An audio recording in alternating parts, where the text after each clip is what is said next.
BJP का CM नहीं बनेगा कभी यहाँ सम्राट चौधरी जी? देखिए, बिहार के विकास के लिए नीतीश जी को लाया गया था। सरदार अटल बिहारी वाजपेयी जी ने 2000 में पहली बार नीतीश जी को मुख्यमंत्री बनाया था और उस समय भी नीतीश जी के पास 34 विधायक ही थे और 70 विधायक भाजपा के पास थे।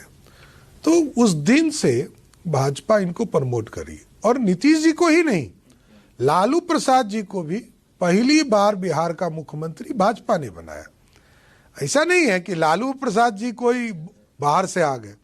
लालू जी की भी उत्पत्ति एज ए मुख्यमंत्री भाजपा के कृपा से हुआ और आज नीतीश जी को भी कई बार 2000, 2005, 2010, 2017, 20 लगातार समर्थन देने का काम भारतीय जनता पार्टी। तो बीजेपी का सीएम फिलहाल नियर फ्यूचर में, निकट भविष्य में बनता हुआ दिखाई नहीं देता आज नीतीश जी हैं, इतना मैं जानता हूं, आगे देखा जाएगा।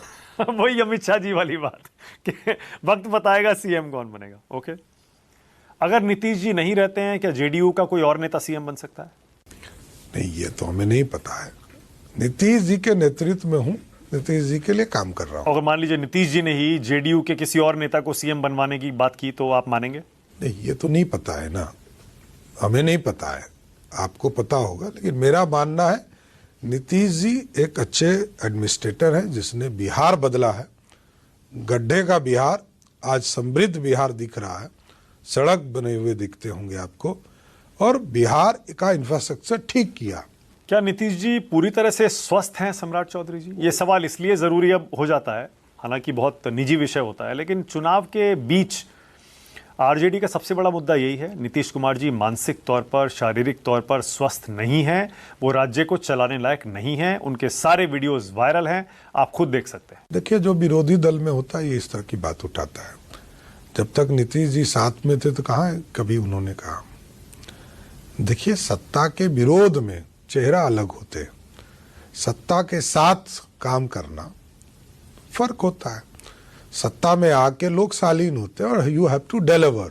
और आज भी सारी मीटिंग्स लेते हैं, बिल्कुल काम करते हैं, एकदम सारे डिसीजंस वही लेते हैं, सारे खुद लेते हैं एकदम। पर ये कहा जाता है कि नहीं, आजकल तो उनके आसपास कुछ अफसर हैं और कुछ एक गिने चुने 1-2 लोग हैं जो सारे डिसीजन ले रहे हैं। देखिए, 2005 से लेकर आज तक यही आरोप उन पर लगते रहे। 2005 में भी, 6 में भी यही लोग आरोप लगाते, आज भी वही आरोप लगाते हैं।